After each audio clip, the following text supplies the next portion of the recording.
Hello friends, नमस्कार। मैं सिकंदर कुमार आप सभी का स्वागत करता हूं। फ्रेंड्स, सृजन आईएएस यूट्यूब चैनल में जो है मिनी टेस्ट सीरीज़ का जो है की शुरुआत की जा रही है, जिसमें आगामी 67वीं बीपीएससी परीक्षा और सीडीपीओ की परीक्षा के लिए खास करके जो है यह मिनी टेस्ट सीरीज चलाया जा रहा है। हालांकि इस टेस्ट से सभी परीक्षाओं के परीक्षार्थियों को लाभ मिलेगा और तो सभी लोग देख सकते हैं। इसमें जो ये मिनी टेस्ट है, इसमें पर हर टेस्ट में 50 क्वेश्चन को शामिल किया जाता है। नंबर ऑफ क्वेश्चन जो रहेंगे वो 50 रहेंगे और इसमें जो है सारे विषयों के प्रश्नों को शामिल किया जाता है। मिनी टेस्ट का मतलब ये है कि उसमें सारे विषयों के प्रश्नों को history, polity, geography, economy, science वगैरह से प्रश्नों को शामिल किया जाता है। तो चलिए शुरू करते हैं, उम्मीद करते हैं अच्छा लगेगा। तो चलिए शुरू करते हैं। तो पहला प्रश्न है, देखिए, रॉबर्ट क्लाइव को बंगाल का गवर्नर बनाया गया था कब? तो रॉबर्ट क्लाइव बंगाल का गवर्नर बना था ये 1757 ईस्वी में। बी आंसर हो जाएगा इसका। आप लोग एक कॉपी कलम ले लीजिए और उसमें जो भी क्वेश्चन है, क्वेश्चन नंबर 1 लिख करके और उसका आंसर जो है आप क्या देते हैं उसको लिखिए और उसके बाद मैं जो बताता हूँ उसको उसी के बगल में नोट करते जाइए और लास्ट में जो है आप मूल्यांकन कर लीजिए कि आपको कितना आया है।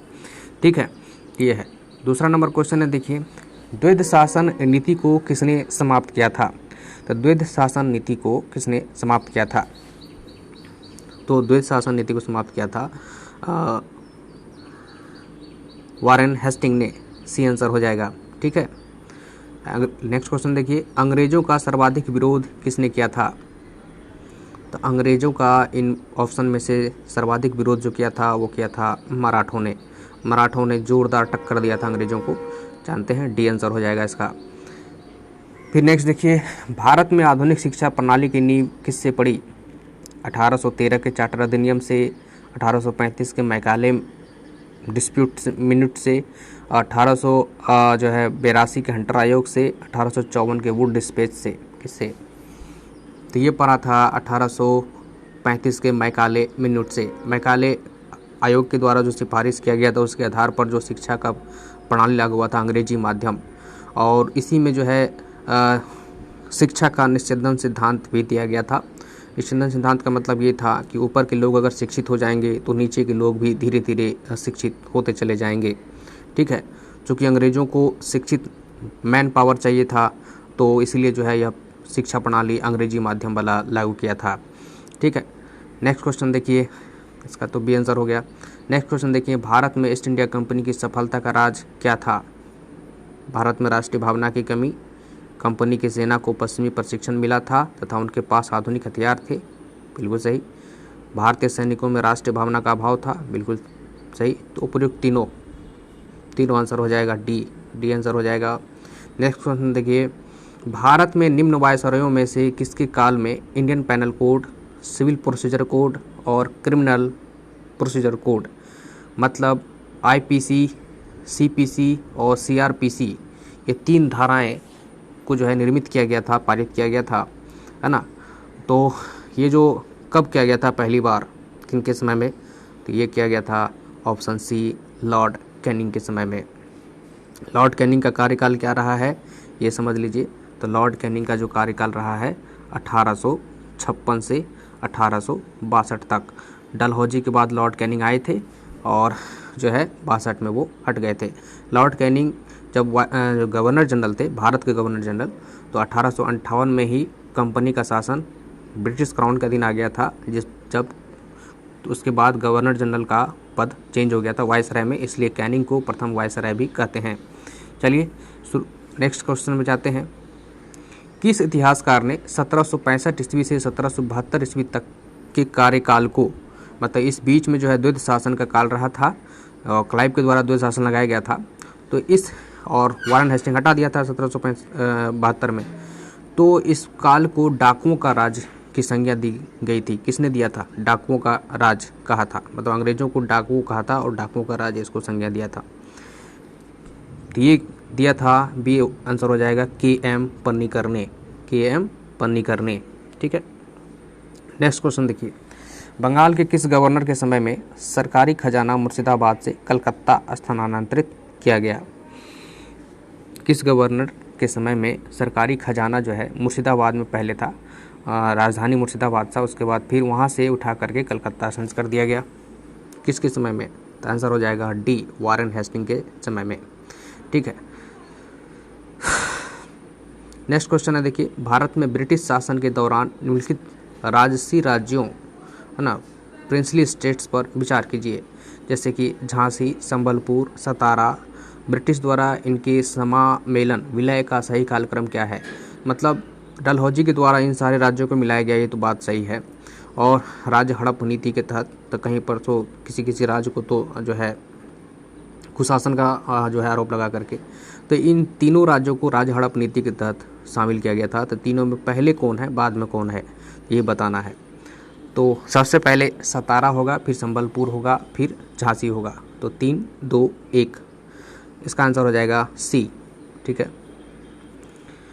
सैयद बंधु ने किस किस को बादशाह बनाने का काम किया? सैयद बंधु ने किनको किनको बादशाह बनाने का काम किया? फर्रुखसियर, रफ़ी-उद-दरजात, रफ़ी-उद-दौला, मोहम्मद शाह। तो इसका आंसर हो जाएगा 1, 2, 3, 4 चारों राजाओं को जो है को बनाया था इन्होंने एक के बाद एक। पहले फर्रुखसियर को, फिर रफ़ी-उद-दरजात को, रफ़ी-उद-दौला को, फिर मोहम्मद शाह को। फिर मोहम्मद शाह के द्वारा इसे हटवा दिया गया, प्रभाव इसका ख़त्म करवा दिया गया, मरवा दिया गया। ठीक है, तो ये चीज़ है, सी आंसर हो जाएगा इसका। अगला क्वेश्चन है, देखिए अहमद शाह अब्दाली ने भारत पर कुल 7 बार आक्रमण किए, जिनमें सर्वाधिक 3 बार आक्रमण किस मुगल शासक के समय में हुआ? 7 बार आक्रमण किए, अलग अलग समय में किए। अहमद शाह अब्दाली जो है ये नादिर शाह के जो है उत्तराधिकारी थे। तो ये जो है 1748 से आप आक्रमण करना शुरू करते हैं और 1760 तक में जो तीसरी पानीपत की युद्ध होती है तब तक लगातार ये भारत पर आक्रमण करता रहता है। ठीक है, 1760 1761 तक ये लगातार आक्रमण करता है। तो कुल 7 बार आक्रमण करता है भारत पर। तो इसमें जो है 3 बार कहता है कि सबसे सर्वाधिक 3 बार किस मुगल शासक के समय में किया है? तो इसका आंसर हो जाएगा आपका डी, शाह आलम द्वितीय के समय में। शाह आलम द्वितीय के समय में। नेक्स्ट क्वेश्चन है, किस मुगल बादशाह ने 1733 ईस्वी में बिहार की सूबेदारी बंगाल के नवाब शुजाउद्दीन को प्रदान की? कौन सा मुगल बादशाह थे जो 1733 ईस्वी में बिहार की सूबेदारी बंगाल के नवाब शुजाउद्दीन को प्रदान कर दिया गया? तो मुगल बादशाह जो है बिहार का जो है क्षेत्र ये दे दिया, बंगाल के नवाब शुजाउद्दीन को सौंप दिया। तो कौन थे? तो इस समय मोहम्मद शाह रंगीला थे मुगल बादशाह। तो सी आंसर हो जाएगा। बंगाल के किस नवाब ने यूरोपीय लोगों की तुलना मधुमक्खी के छत्ते से की, जिसे यदि न छेड़ा जाए तो शहद देगी, पर यदि छत्ते के साथ छेड़छाड़ की गई तो मधुमक्खियां काट काट कर प्राण ले सकती है? ये किसने कहा था? ये कहा था बंगाल के नवाब अलीवर्दी खान ने, मतलब ऑप्शन ए हो जाएगा। और ये अपने नाती सिराजुद्दौला को जो है कुछ एक्सपीरियंस शेयर कर रहे थे, बता रहे थे कि जो है इन तीनों यूरोपियों से, मतलब बंगाल में उस समय डच और फ्रांसीसी और ये अंग्रेज़ तीनों अपना दबदबा बना चुके थे। तो उसी में कहा गया था इनके द्वारा कि जो तीनों से एक साथ नहीं लड़ना, है ना। और ये भी कहा था कि तीनों की जो तुलना है, यूरोपीय लोगों की तुलना मधुमक्खियों से के छत्तों से किया था, मतलब हिदायत दिया था अपने नाती को। नेक्स्ट क्वेश्चन है, देखिए बंगाल के किस नवाब ने अपने उत्तराधिकारी को यह सलाह दी थी कि तीनों अंग्रेज, फ्रांसीसी एवं डच को एक साथ निर्बल करने का विचार मत करना। इन तीनों में अंग्रेज सबसे सशक्त हैं, पहले उसको अंत करना और अन्य तुमको विशेष कष्ट नहीं देंगे। मतलब 3 थे उस समय, अंग्रेज, फ्रांसीसी और डच। तो ये जो है कहते हैं अपने उत्तराधिकारी को सलाह देते हैं, परामर्श देते हैं कि मेरे जाने के बाद, मेरी मृत्यु के बाद इन तीनों से एक साथ नहीं लड़ना। अभी जस्ट मैं बताया था, तो अलीवर्दी खान, इसका आंसर हो जाएगा ए। किसने कहा था, मैं अंग्रेजों के स्थल साधनों को तो समाप्त कर सकता हूँ परंतु समुद्र को नहीं सुखा सकता? ये किसने कहा था? तो ये कहा था टीपू सुल्तान ने। ठीक है, नेक्स्ट क्वेश्चन है, किस सिख गुरु ने कहा था सर दाद सिरे न दाद? मतलब है कि मैंने सिर कटवा दिया लेकिन अपना रहस्य नहीं बताया। ये किसने कहा? इसका आंसर हो जाएगा गुरु गोविंद सिंह ने। गुरु गोविंद सिंह का जो है की हत्या हो गई थी नांदेड़ में, ठीक है। तो उनका ये स्टेटमेंट है, सर दाद सिरे न दाद। रंजीत सिंह ने किस स्थान पर अधिकार करने के बाद महाराजा की उपाधि धारण की थी? रंजीत सिंह ने महाराजा की उपाधि कब धारण की थी, है ना, किस क्षेत्र का अधिकार कर लिया था तब किया था? तो ये किया था आपको लाहौर पर विजय जब प्राप्त किया था रंजीत सिंह ने, तब महाराजा की उपाधि धारण की थी। ये आंसर हो जाएगा। नेक्स्ट क्वेश्चन देखिए, सहायक संधि के संबंध में किसने कहा था कि हमारी नीति और हमारे लक्ष्य ने भारतीय राज्य को शून्य की स्थिति में पहुंचा दिया है? ये किसने कहा था सहायक संधि के बारे में? तो ए लॉर्ड वेलेस्ली ने कहा था। लॉर्ड वेलेस्ली ने ही सहायक संधि को पहली बार लागू किया। हालांकि यह जो है सिद्धांत डुप्ले के द्वारा दिया गया था, है ना, लेकिन इसको लागू किया था वेलेस्ली ने, है ना। सबसे पहले जो है बृहत स्तर पर वेलेस्ली ने इसको लागू किया। उत्तरी भारत में भूमि कर व्यवस्था का प्रवर्तक किसे माना जाता है? उत्तरी भारत में भूमि कर व्यवस्था का प्रवर्तक मतलब भूमि कर व्यवस्था को लागू करने वाला कह सकते हैं। Father of land settlement in northern India किसे कहा जाता है? Martin Bird, Thomas Munro, Captain Reed, Charles Grant, किसे? तो ए हो गया मार्टिन बर्ड को। मार्टिन बर्ड को जो है उत्तरी भारत में भूमि कर व्यवस्था का प्रवर्तक माना जाता है, ठीक है, बंगाल में खास करके। निम्नलिखित में से किस एक की सीमा कैस्पियन सागर से नहीं लगती है? यह भूगोल का प्रश्न शुरू हो गया है। अब देखिए, तो इसमें से कौन ऐसा देश है जिसकी सीमा कैस्पियन सागर नाम है, लेकिन ये एक्चुअली में झील है। कैस्पियन सागर झील पूरे विश्व का सबसे बड़ा झील है। तो कैस्पियन सागर झील से कौन देश का सीमा नहीं लगता है, ये बताना है। आर्मेनिया, अजरबैजान, कजाकिस्तान, तुर्कमेनिस्तान, किसका है? तो ए आंसर हो जाएगा, आर्मेनिया का सीमा नहीं लगता है। बाकी अजरबैजान से सीमा लगता है, कजाकिस्तान से लगता है, तुर्कमेनिस्तान से लगता है, रूस से भी सीमा लगता है, ठीक है, इस तरह से। लेकिन आर्मेनिया से सीमा नहीं लगता। आर्मेनिया भी उसी के आसपास है, लेकिन आर्मेनिया से सीमा नहीं लगता है। ये क्वेश्चन बहुत बार पूछा गया है, इसलिए इसको ध्यान में जरूर रखिए। निम्नलिखित में से वह सागर कौन सा है जो भूबद्ध है?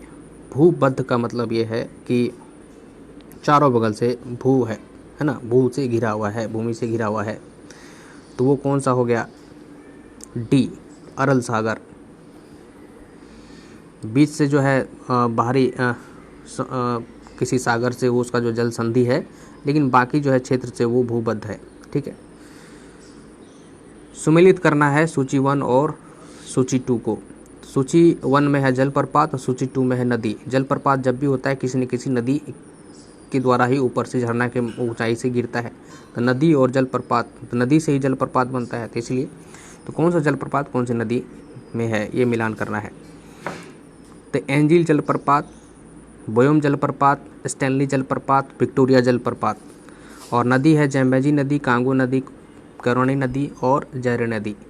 तो इसका आंसर हो जाएगा डी ए का 3, मतलब एंजिल जलप्रपात जो है कैरो नदी पर है, कैरो नदी पर ही एंजिल जलप्रपात है। दूसरा देखिए बायोमा जलप्रपात जो है, बोयोमा जलप्रपात, तो बोयोमा जलप्रपात जो है आपका जैरे नदी पर है, ठीक है। स्टैनली जलप्रपात देखिए, स्टैनली जलप्रपात जो है आपका 2 सी का 2 है, तो कांगो नदी पर है, ठीक। और विक्टोरिया जलप्रपात जो है, विक्टोरिया जलप्रपात है आपको जैम्बेजी नदी पर है। तो इस तरह से जलप्रपात और नदियों का मिलान है। नेक्स्ट देखिए, पनामा नहर के उत्तरी सिरे पर कौन सा पतन है, मतलब कौन सा पोर्ट है, ठीक है। पनामा नहर जैसा कि जानते हैं कि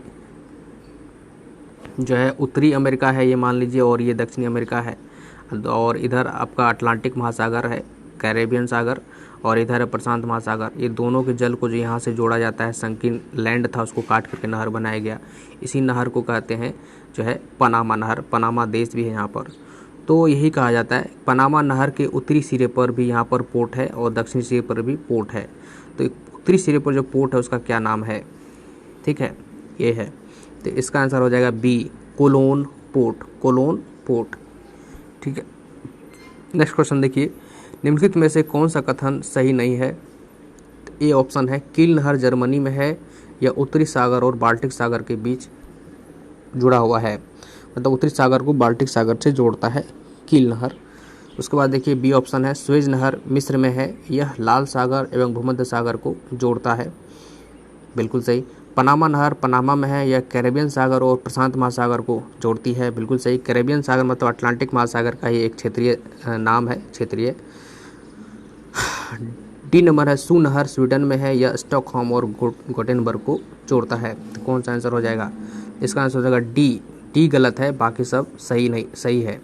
स्वेज नहर मिस्र में है, बिल्कुल सही, लाल सागर भूमध्य सागर को जोड़ता है। कील नहर जर्मनी में है, जो उत्तरी सागर और बाल्टिक सागर को जोड़ता है। पनामा नहर पनामा देश में पड़ता है, यह कैरेबियन सागर और प्रशांत महासागर के जल को जोड़ता है। डी आंसर गलत है, सू नहर स्वीडन में है, लेकिन स्टॉकहोम और गोटेनबर्ग के बीच में है, ऐसा नहीं है, ठीक है। निम्नलिखित में से किस महाद्वीप को विकास की अधिक संभावनाओं की विद्यमता के कारण भविष्य का भंडारगृह कहा जाता है? भविष्य का भंडारगृह किस देश को कहा जाता है? तो इसका आंसर हो जाएगा डी, एशिया को, ठीक है।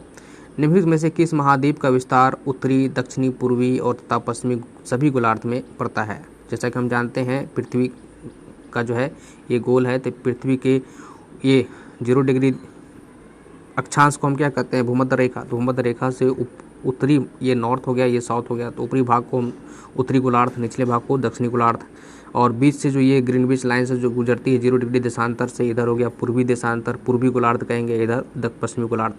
तो कौन ऐसा देश है कि सभी गोलार्धों में अवस्थित है, मतलब कुछ न कुछ पार्ट जो है सभी गोलार्धों में पड़ता है, मतलब बीचों बीच है? कौन ऐसा महाद्वीप है सॉरी? तो ये हो जाएगा अफ्रीका। अफ्रीका को आप देखेंगे तो उत्तरी, दक्षिणी, पश्चिमी, पूर्वी सभी गोलार्ध में पड़ता है, ठीक है। तो अफ्रीका इसका सी आंसर हो जाएगा। नेक्स्ट क्वेश्चन देखिए, विश्व की सबसे लंबी दरार घाटी किस महाद्वीप में स्थित है? सबसे लंबी दरार घाटी जो है ये अफ्रीका महाद्वीप में ही है, बी आंसर हो जाएगा। नेक्स्ट क्वेश्चन देखिए, ऑस्ट्रेलिया महाद्वीप का सर्वोच्च पर्वत शिखर है कौन सा? तो ऑस्ट्रेलिया महाद्वीप में जो सर्वोच्च पर्वत शिखर है वो है माउंट कोस्सिस्को, ए आंसर हो जाएगा, ठीक है। उष्णकटिबंधीय परिस्थितियों का सर्वाधिक विस्तार किस महाद्वीप में पाया जाता है? उष्णकटिबंधीय परिस्थितियों का सर्वाधिक विस्तार किस महाद्वीप में पाया जाता है? तो ये पाया जाता है बी, अफ्रीका में, ठीक है। महाद्वीप जिसे the land of golden fleece के नाम से जाना जाता है, गोल्डन फ्लिस के नाम से कौन सा लैंड जाना जाता है? वो जाना जाता है ऑस्ट्रेलिया, डी आंसर हो जाएगा। नेक्स्ट है देखिए, निम्नलिखित में से किस द्वीप को अग्निद्वीप के नाम से जाना जाता है? तो अग्निद्वीप के नाम से कौन सा द्वीप जाना जाता है? तो ये है आपका आइसलैंड को अग्निद्वीप के नाम से जाना जाता है। देखिए नाम उल्टा है, आइसलैंड मतलब बर्फ़ का लैंड, लेकिन है क्या? अग्निद्वीप। अग्निद्वीप के नाम से आइसलैंड को जाना जाता है। नेक्स्ट देखिए, निम्नलिखित में से किस अधिनियम द्वारा भारत के गवर्नर जनरल को अध्यादेश जारी करने की शक्ति प्रदान की गई? ये पॉलिटी से क्वेश्चन आ गया। तो अध्यादेश जारी करने की शक्ति जो प्रदान पहली बार की गई थी वो भारतीय परिषद अधिनियम 1861 के द्वारा, बी आंसर हो जाएगा, ठीक है। उस समय कौन थे गवर्नर जनरल? तो कैनिंग थे। गवर्नर जनरल तो नहीं कह सकते, वायसराय अब पद हो गया था 58 के बाद, तो 1861 में जो है कैनिंग थे। मॉन्टेग्यू चेम्सफोर्ड सुधार में प्रावधानों का सार क्या था? तो मॉन्टेग्यू चेम्सफोर्ड सुधार अधिनियम 1919 उन्हीं के सौजन्य से आया था, 1919। तो इसमें जो है क्या था? तो प्रांतों में दोहरा शासन लागू हुआ था, ये बात सही है, प्रांतों में द्वैत शासन लागू हुआ था, जिसमें से गवर्नर जनरल को एक शक्तियों को जो है 2 विषय में बांट दिया गया था, हस्तांतरित और आरक्षित। हस्तांतरित विषय पर जो है मंत्री लोग जिम्मेदार होते थे, और आरक्षित विषय पर जो है खुद स्वयं गवर्नर जनरल जिम्मेदार होते थे, ठीक है, उनके हाथ में वो पावर होता था। तो ये बी आंसर हो जाएगा। कौन सुमेलित नहीं है? इसका उत्तर बताइए। मार्लिमेंटो सुधार, सांप्रदायिक प्रतिनिधित्व, बिल्कुल सही। मार्लिमेंटो 1909 में आया था और सांप्रदायिक पहली बार संप्रदाय आधार पर मुस्लिमों को पृथक प्रतिनिधित्व की अधिकार दिया गया था, है ना। उसके बाद भारत सरकार अधिनियम 1935, स्वशासन तो था, दिया गया था। कैबिनेट मिशन संविधान सभा का गठन, कैबिनेट मिशन के सिफारिश पर ही संविधान सभा गठन हुआ था। साइमन कमीशन भारत विभाजन, नहीं, डी आंसर नहीं होगा, सुमेलित नहीं है। साइमन कमीशन तो कुछ दूसरे उद्देश्य से गठित हुआ था। साइमन कमीशन का बस उद्देश्य यही था कि जो 1919 का जो अधिनियम था उस अधिनियम की समीक्षा करने के लिए साइमन कमीशन गठित हुआ था, है ना। ये है 1924 ईस्वी में किसके द्वारा ब्रिटिश सरकार से यह मांग की गई थी कि भारतीय संविधान के निर्माण के लिए संविधान सभा का गठन किया जाए? 1924 में भारतीय संविधान सभा की मांग की गई थी, किसके द्वारा? यही है सवाल। तो ये है, इसका आंसर हो जाएगा सी, मोतीलाल नेहरू ने, है ना। स्वराज पार्टी के द्वारा मांग किया गया था। तो स्वराज पार्टी से बिलोंग करते थे मोतीलाल नेहरू और चित्तरंजन दास, तो ये जो है मांग किए थे। ठीक है। संविधान सभा के उद्घाटन अधिवेशन की अध्यक्षता किसने की थी? संविधान सभा के उद्घाटन अधिवेशन की अध्यक्षता किसने की थी? तो उद्घाटन का सच्चिदानंद सिन्हा ने किया था और अस्थायी तौर पर अध्यक्ष चुने गए थे। फिर 2 दिन के बाद ही अस्थायी अध्यक्ष चुन लिए गए राजेंद्र प्रसाद को, तब फिर ये अपना पद छोड़ दिए। ठीक है, ये बिहार से ही थे, तो बी आंसर हो जाएगा सच्चिदानंद सिन्हा। भारत को गणतंत्र क्यों कहा जाता है? भारत को गणतंत्र क्यों कहा जाता है? इसकी विधानमंडलों की अधिकतम संख्या जनता द्वारा प्रत्यक्ष चुनी जाती है? नहीं, ये नहीं हो सकता। यह राज्यों का एक संघ है, बिल्कुल बात सही है, राज्यों का संघ है, लेकिन यह गणतंत्र का मीनिंग नहीं है। भारतीय नागरिक मूलभूत अधिकारों का उपयोग करती है, ये भी इसका मीनिंग नहीं हुआ। यहाँ राज्य का प्रमुख निर्धारित अवधि के लिए निर्वाचित होते हैं, तो डी आंसर हो जाएगा। जो राज्य के जो प्रमुख है वो निर्वाचित होते हैं, गणतंत्र का मतलब ये हुआ। कोई देश राजतंत्र है, इसका मतलब वहाँ के प्रमुख जो हैं राजा के वंशावली के आधार पर है, राजा ही होगा। ठीक, ये नेक्स्ट देखिए, भारत एक धर्मनिरपेक्ष राज्य है, इसका मतलब है कि भारतीय राज्य क्या? तो भारतीय राज्य धर्म विरोधी नागरिकों का समर्थन करता है, बहुसंख्यक समुदाय के धर्म का समर्थन करता है, अल्पसंख्यक समुदाय के धर्म का समर्थन करता है, किसी निश्चित धर्म का समर्थन नहीं करता है। डी आंसर हो जाएगा। राज्य जो है संवैधानिक तौर पर किसी भी धर्म का समर्थन नहीं करता है। ठीक है, तो ये है, संविधान तो यही कहता है। भारतीय संविधान की प्रस्तावना पर किस क्रांति का प्रभाव नहीं झलकता है? तो भारतीय संविधान की जो प्रस्तावना है, हम भारत के लोग भारत को संपन्न प्रभुत्व संपन्न समाजवादी लोकतंत्रात्मक गणराज्य बनाने के लिए आदि आदि जो है प्रस्तावना, उस प्रस्तावना में जो है प्रस्तावना पर क्रांति का प्रभाव नहीं झलकता है। कौन सी क्रांति? फ्रांसीसी क्रांति, अमेरिकी क्रांति, बोल्शेविक क्रांति, चीन की क्रांति। चीन की क्रांति का जो है झलक नहीं मिलता, बाकी सब का। फ्रांसीसी क्रांति से झलक मिलता है, जैसे स्वतंत्रता है ना का जो झलक जो भी देखते हैं, आज़ादी का, स्वतंत्रता का, गणतंत्र का, ये सब फ्रांसीसी क्रांति से है। अमेरिका से झलक मिलता है, अधिकारों से संबंधित समान अधिकार होना चाहिए, ये सब जो है बोल्शेविक क्रांति से भी कुछ इसमें मेल खाता है, लेकिन चीनी क्रांति से मेल नहीं खाता। नेक्स्ट देखिए, भारत का संविधान किस प्रकार का है? तो भारत का संविधान जो है नम्य और अनम्य दोनों है। सी, मतलब समय के साथ ये कठोर भी हो जाता है और समय के साथ लचीला भी है, इसका मतलब नम्य और अनम्य दोनों है। इसका मीनिंग ये हुआ कि संविधान के कुछ ऐसे खंड हैं जिसे संशोधन करने के लिए मामूली से बहुमत से ही संशोधन किया जा सकता है, और कुछ ऐसे खंड हैं जिसे जो है मामूली बहुमत से भी पारित नहीं, उसको संशोधित नहीं किया जा सकता और उसे विशेष बहुमत से संशोधित किया जा सकता है, और साथ ही साथ आधे से अधिक राज्यों की भी सहमति चाहिए। तो जटिल प्रक्रिया है, तो जटिल और सरल दोनों प्रक्रिया से संशोधन होता है, इसीलिए भारत के संविधान को हम क्या कहेंगे? नम्य और अनम्य दोनों का मेल है। सी आंसर हो जाएगा। जंतु विज्ञान से देखिए, विज्ञान से आपको क्वेश्चन शुरू हो गया है। जंतु विज्ञान जूलॉजी ऑफ के नाम से जाने जाते हैं क्या? जंतु विज्ञान के पिता के नाम से कौन जाने जाते हैं? यहाँ क्वेश्चन लिखने में थोड़ा मिस हो गया, तो ये हो जाएंगे आपको अरस्तु। सी आंसर हो जाएगा। ठीक है। फाइकोलॉजी में किसका अध्ययन किया जाता है? तो फाइकोलॉजी में जो अध्ययन करते हैं उसको क्या कहते हैं? किस चीज़ का अध्ययन को हम फाइकोलॉजी कहते हैं? ये सवाल बनता है। तो ये बनता है आपका ए, शैवालों के अध्ययन को हम फाइकोलॉजी कहते हैं और कवकों के अध्ययन को हम साइटोलॉजी कहते हैं। तो इस तरह से इकोलॉजी पारिस्थितिकी को अध्ययन को कहते हैं। ये है। सजावटी वृक्ष तथा झाड़ियों में संवर्धन से संबंधित अध्ययन कहलाता है क्या? सजावटी वृक्ष जो लगाते हैं और झाड़ियाँ वगैरह जो लगाते हैं उसका संवर्धन करते हैं, तो उसका अध्ययन को हम क्या कहते हैं? इसके अध्ययन को हम कहते हैं आर्बोरिकल्चर। आर्बोरिकल्चर कहते हैं। ठीक है। जल एक यौगिक है क्योंकि जल क्या है? एक यौगिक है क्योंकि इसमें रासायनिक बंधों से जुड़े 2 भिन्न तत्व होते हैं। ठीक है। सी आंसर हो जाएगा इसका। निम्न में से किस पदार्थों में ऑक्सीजन नहीं है? इनमें से सीमेंट, रेत, मिट्टी का तेल, कांच, किसमें ऑक्सीजन नहीं होता है? ऑक्सीजन की मात्रा नहीं होती है। तो मिट्टी का तेल में ऑक्सीजन की मात्रा नहीं होती है, बाकी सभी में, सीमेंट में भी होती है, रेत में भी होती है, कांच में भी होती है। ठीक है। मिट्टी का तेल में ऑक्सीजन की मात्रा नहीं होती है। नेक्स्ट देखिए, एक परमाणु में 9 इलेक्ट्रॉन तथा 10 न्यूट्रॉन है तो उसकी द्रव्यमान संख्या क्या होगी।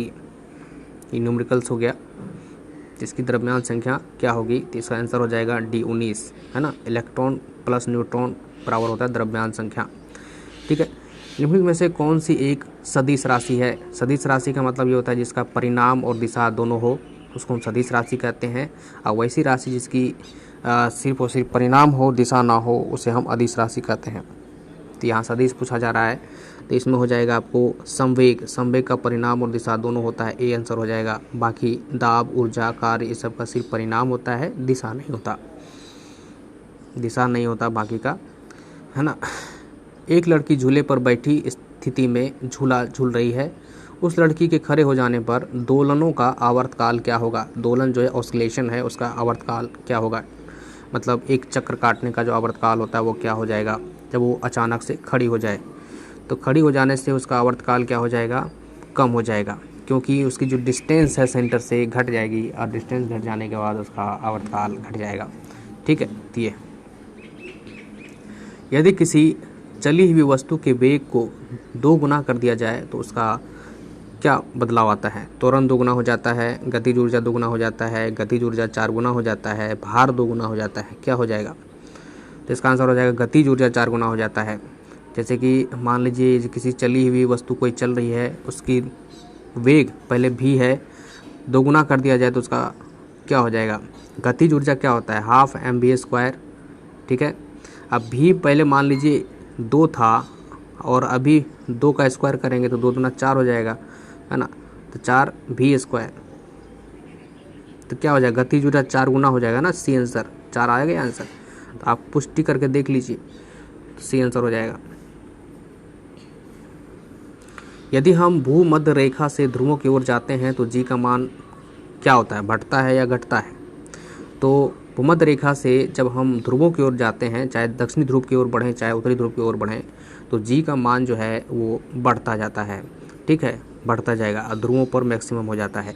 ये है द एंड हो गया। तो इस वीडियो में इतना ही, ठीक है। फिर नेक्स्ट मिनी टेस्ट में हम लोग देखेंगे फिर 50 प्रश्न को, ठीक है। थैंक यू, धन्यवाद।